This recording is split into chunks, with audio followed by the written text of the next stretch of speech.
What's up YouTube, this is Slitsa and today I'll be showing you my Cthulhu. I recently uploaded a video about a dragon Finja hybrid hunter with the curator you can see here.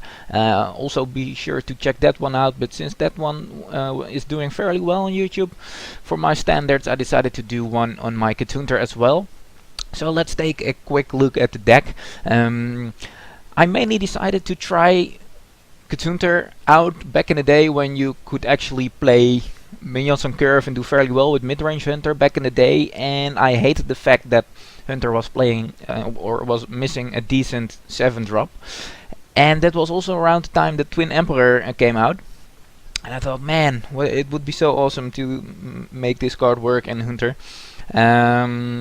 So Twin Emperor obviously develops a really strong board, something that's really fits the theme of the Hunter archetype.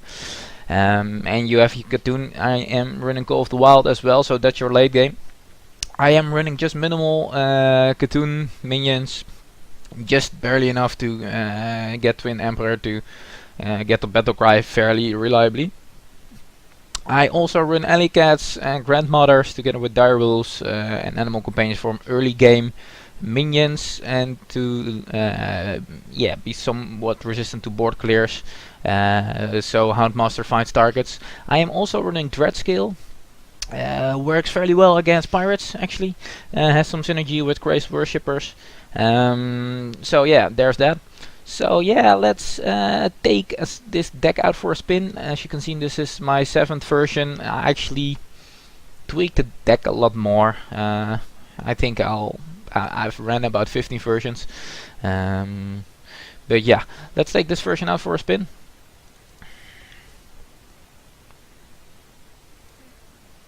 Oh, busted. Yeah, I've been playing Pirate Warrior too. Hate it, but it's hard to turn down the 3 stars. So yeah, let's try making a fun deck work again. Make Hunter great again. Alright, Shaman. Obviously I'm not keeping Call of the Wild. It's way too late. Kinda want... Well, aggro Shaman isn't that prevalent in today's meta, so I think keeping Disciple and Cthulhu's Chosen is okay because it curves out.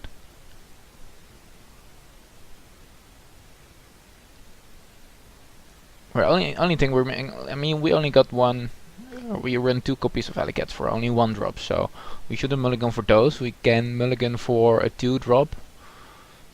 We got we run 6 2 drops and a quick shot, single copy.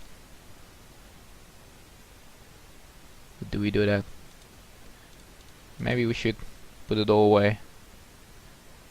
I would have kept Cthulhu's Chosen if we were on a coin. And probably would have kept Disciple of Cthulhu as well. Okay, that's not too great of a start. Well, there's oh. Okay, this starting end is obviously not that great, so we'll see how this goes.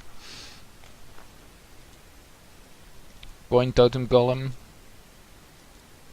Why would he do that? So yeah. Playing this Direwolf Alpha will just keep 3 damage off her face. That's about it. I think that's an okay thing to do. I'd rather do that than just hero power.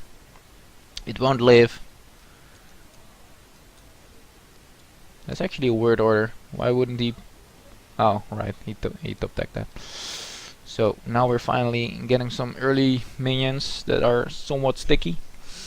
Hopefully we can Houndmaster something.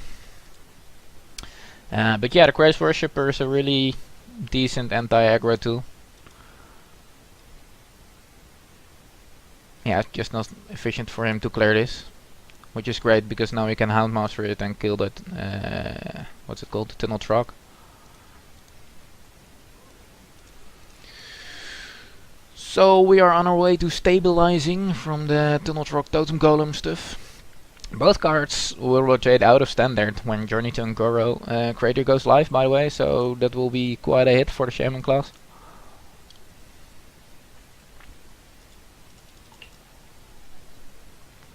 Woohoo! So this is probably Jade mid-range.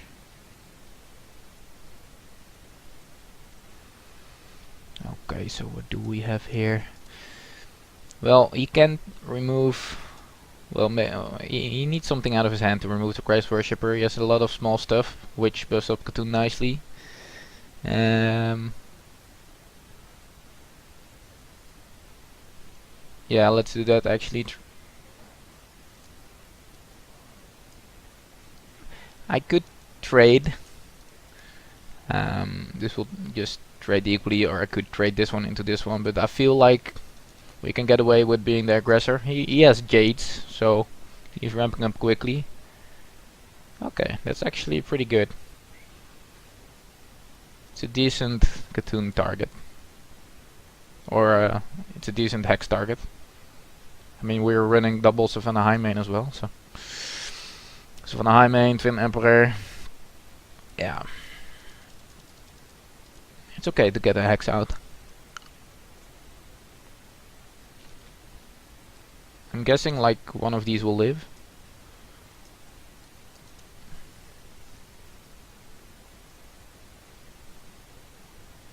Unleash would be good. Unleash into Animal Companion. But we are only running one copy of Unleash. Type of Khatun would be good.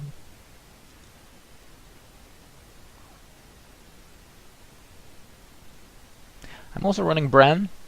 Not too fond of Bran. Can be great together with the Disciple of Khatun.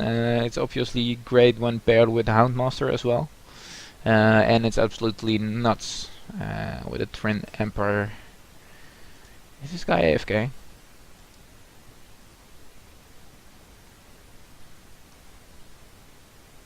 So I'm just going to curve out here. Maybe we're overextending a little bit at this point. But honestly, I'm not too sure why he would rope and not attack. Because if I were him and I would be, if I would in his, when I would be in his shoes, I would trade. Let's put it that way.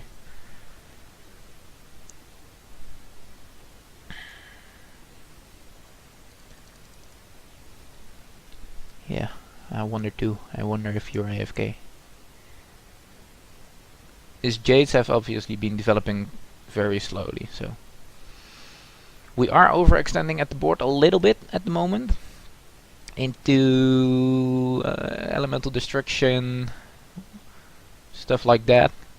But this board is pretty good too. Well, okay, that works as well.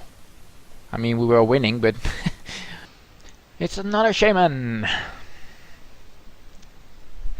Let's see if this one goes AFK as well. So I don't feel comfortable keeping a 6 drop, but we do got 2-1 or 2-2 drops, so that's decent. Too bad we don't have the coin. I think Beckoner of Evil needs to be played first because it contests the board more than Kindly Grandmother does, and Kindly Grandmother might be better if we draw into Houndmaster later.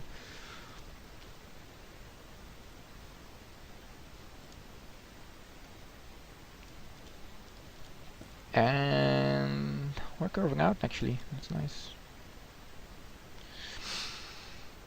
Usually you get some kind of emote out of your opponent when you play your first Khatun minion in about any hunter deck.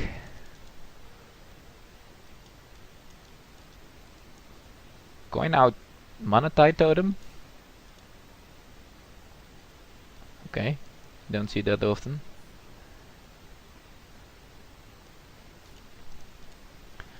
Just attacking face because I can't clear it.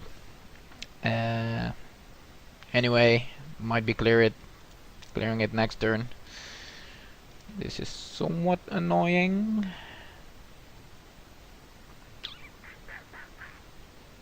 Ooh, choices. I think I should go with the Animal Companion. Would be really good to get Leok here. Okay, this is probably the worst option in this situation. Do we attack here? Yeah, we clear one at least. But we can't clear it, and not attacking with Kindly Grandmother plays around his AoE. And it pretty much guarantees an Houndmaster target next turn. So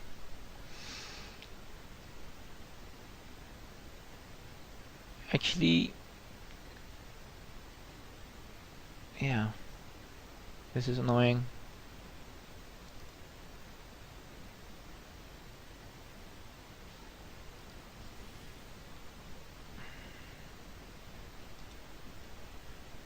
Man, he drew quite a lot of cards. The value, okay, so I'm going to play this so most of my board survives. Let's go withdraw. A lightning storm would suck. Actually, the Houndmaster and Misha might survive. Unless he has like a tallness or high rolls a spell damage totem.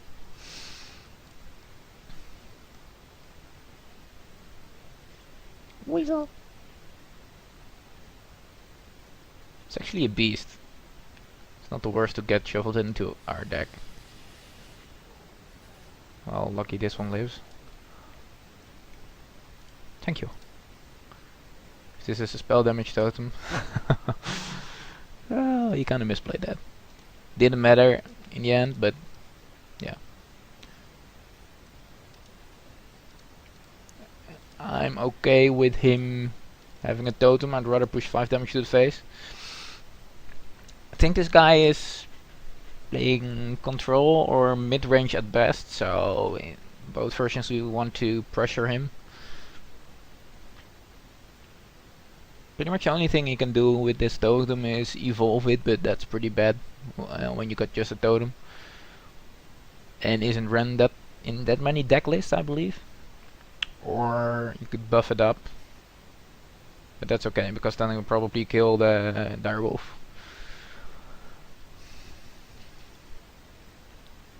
And I don't think Flame Totem is run into that much control lists. Okay, that's 4 mana, deal 1 damage. Okay, this hand is a bit awkward, guys. I'll admit that. Yeah, this is awkward. So we Hunter's Mark the Healing Totem? No.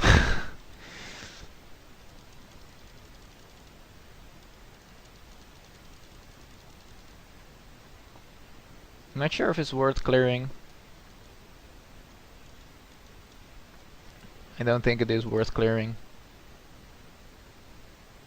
Actually, might be worth clearing the Jade Golem, just in case he draws another Maelstrom Portal. He has drawn like half of his deck, and he already played one. Yeah, let's try to play around it. If he high rolls a spell damage totem, it will cost him a lot of mana, so.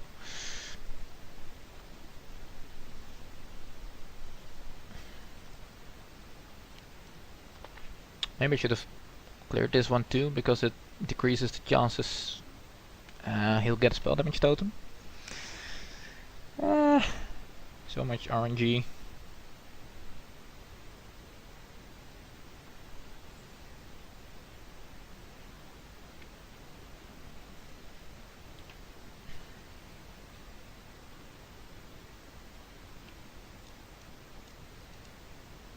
Okay, so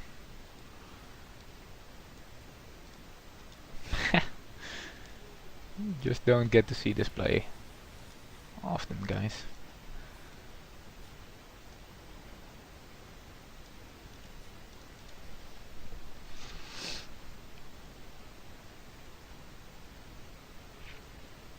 So we're doing fairly well. He's at half health, and he does have a lot of card advantage though. Oh, he is still running a Flame Tongue Totem after all.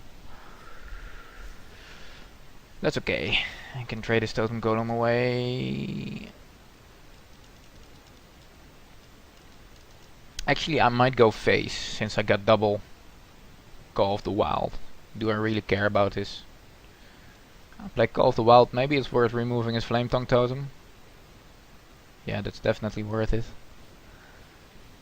But at this point in game, especially with the second Call of the Wild following up, I think we should go face. I think we got this game unless he plays like Healing Wave into, I don't know, some taunt minions. That would be annoying. I like the fact that this Disciple of Cthulhu actually gets buffed by Leok and is pretty safe behind the Misha as well. Well, in before Maelstrom Portal, but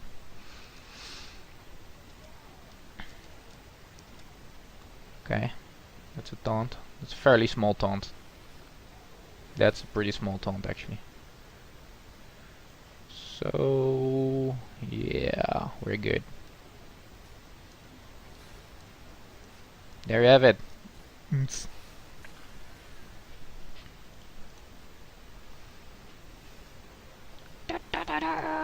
Let's just curve out.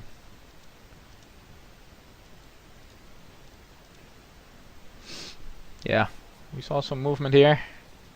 Oh.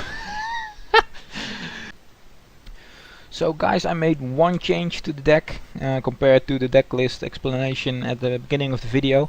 I took out one Hunter's Mark and put in one tracking, just so we can fish for stuff to fill out our curve, to fish for another Cthulhu activator when we need it, or fish for like Twin Emperor or Cthulhu or a Taunt when we need it. So I think it will be a pretty good addition to the deck. Two Hunter's Marks has been a bit clunky in this meta.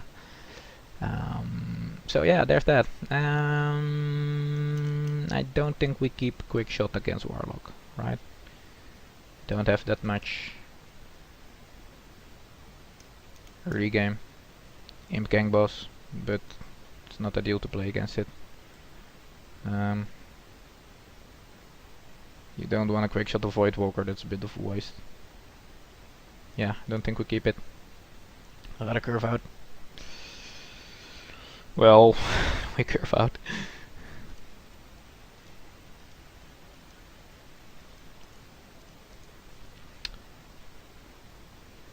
So yeah, let's see how we do. Another Golden Warlock. I've been running quite a few Warlocks today.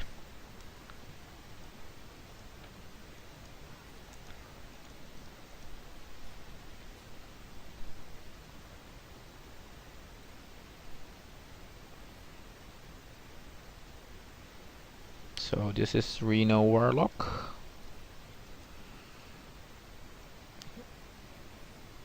Yeah, that's pretty good. Just classic mid-range hunter.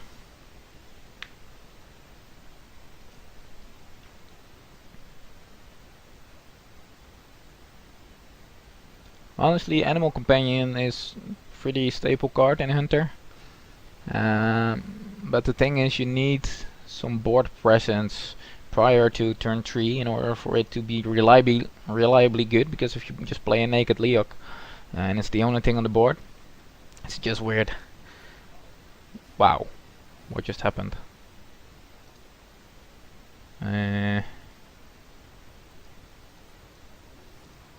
Okay, is that like Reno Warlock with pirates?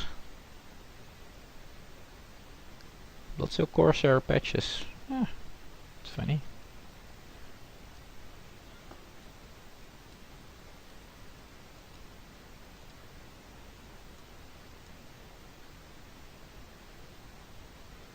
So if we buff up the Houndmaster, he won't be able to kill it with the Imp Gang Boss.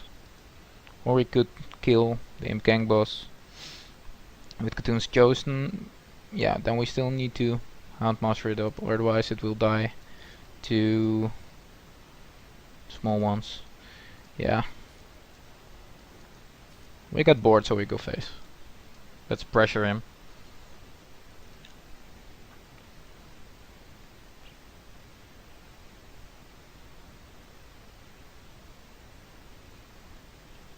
We'll probably have lethal next turn. Maybe there's like an Earthen Ring Farce here. Don't think he can clear overboard. Only can when he has Shadow Flame. Demon Wrath. No, Hellfire. What's it called? 3 damage AoE. Ah, there we go.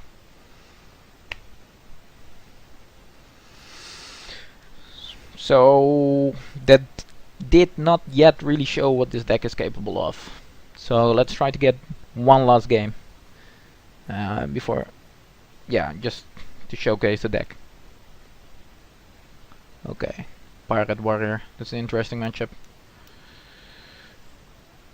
Tracking is like it's a draw. You'd rather have a usable card in our opening hand. Bran won't do enough, I think. It curves out. It serves as like it heals for 4. Do you keep Bran? Let me know, guys, if you're watching this. Let me know in the comments below what you would do. Would you keep Bran, Bronzebeard in this mulligan? Just assume it's Pirate Warrior.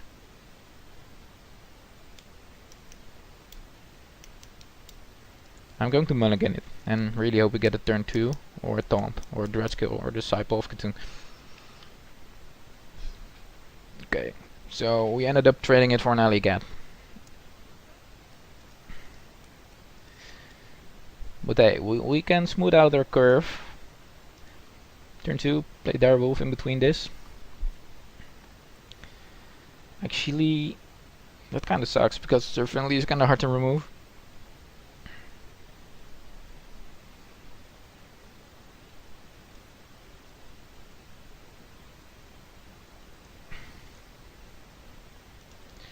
Since it's Pirate Warrior, I'm going to play like Super Control.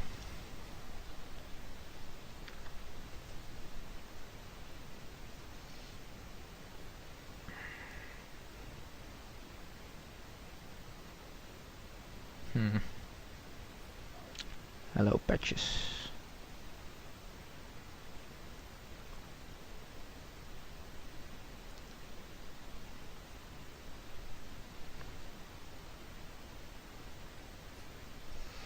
Well played.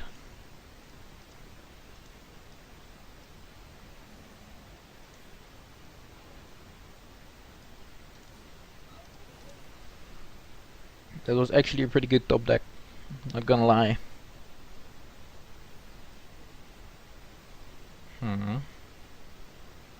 Just hope we get something to play alongside Alley Cat. That works. Good hero power, but honestly in this matchup really need the board control. Need to keep his board clear.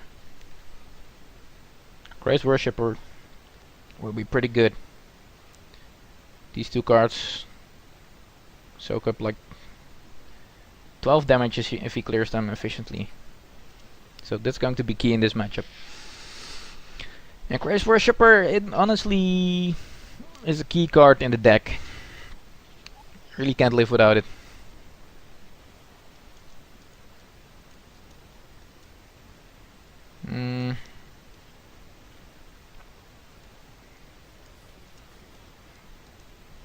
Kinda annoying. I hope he'll let the Tabby Cat live, because then the Tabby Cat will be able to clear the Frothing Berserker. Well, you got another Crazed Worshipper, so. And he got another Frothing Berserker. God. Well, that's good. He didn't get much value out of the Dotsil Raider. And he didn't ping this one, so I can kill his Frothing Berserker for free. That's actually pretty bad on his part. I think he should have killed that.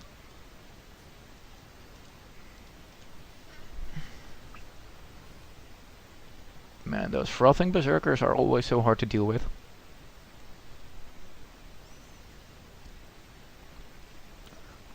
I mean, the problem is the Frothing Berserker survives.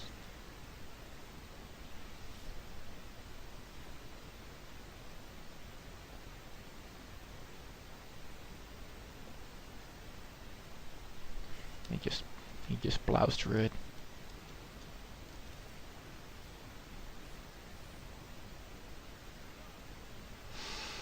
Oh man, rough times. Yeah, we can deal with this. We just can deal with the frothings. That sucks.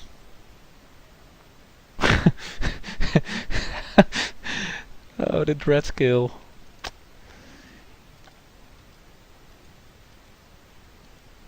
Let's just see. Could have played this. Let's see how. Yeah, fuck that shit.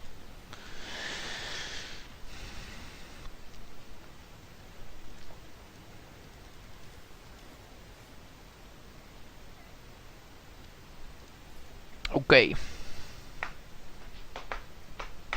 Still at rank 7.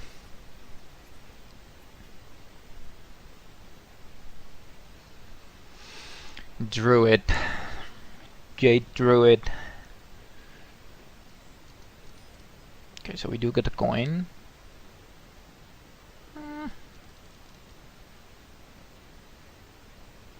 Actually, we could coin out the Direwolf, play Animal Companion. Maybe keep Bronzebeard for Cthulhu Activator. Or for Disciple of Cthulhu. It's like turn 5 or 6. Could be. Let's go for an early start. We do curve out anyway. Oh. I mean to greet him. I meant to say hello.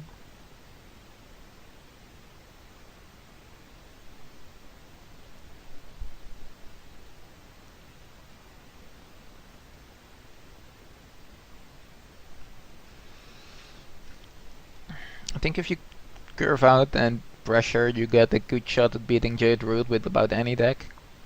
That's not control. Okay, that doesn't really do anything.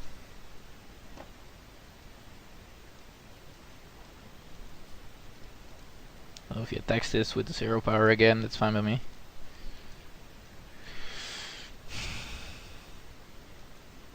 It's probably all of his turn.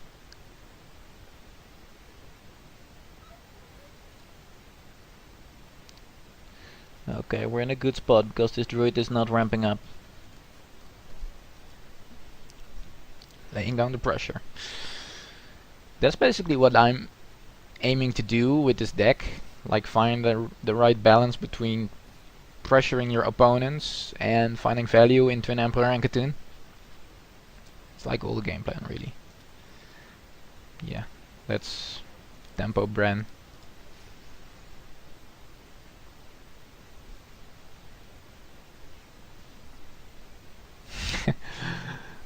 Just get out all of his removal. It's pretty good. Got 2 swipes out. Let me know in the comments below what you guys think about Bronzebeard in this deck, because if I would cut anything, it would probably be Bronzebeard and put something in that's actually more useful in the against an aggro matchup. So we're trading that in and putting a hyena down. Hyena is pretty good against the Druid as well.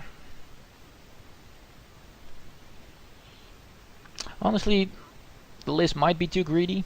Running Twin Emperor, 2 Call of the Wild, and Cthulhu, and 2 Savannahs. That's honestly pretty greedy. Only the Zod list are more greedy.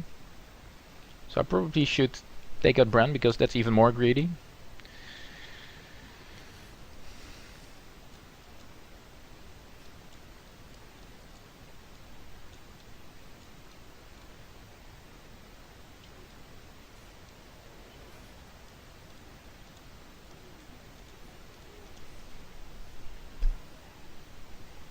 So I hope we get to see some Cthulhu action, guys.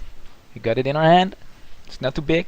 It will never get that big unless you get a lot of value out of your Crazed Worshipper, but it's pretty typical to see your Cthulhu be anything from 11 to 14 health. 2 Jade Golems. I'm not too afraid of that. I am a bit afraid of his Bronzebeard, however. So this curves out pretty well and makes our Savannah Highmane live.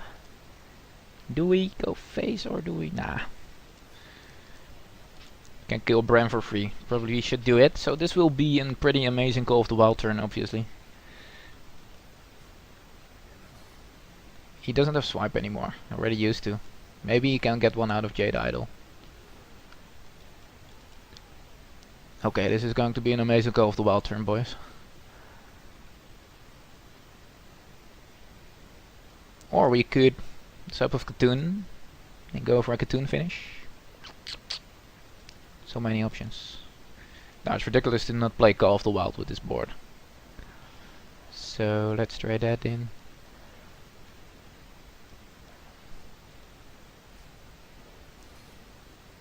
We barely... well, we can kill this for free.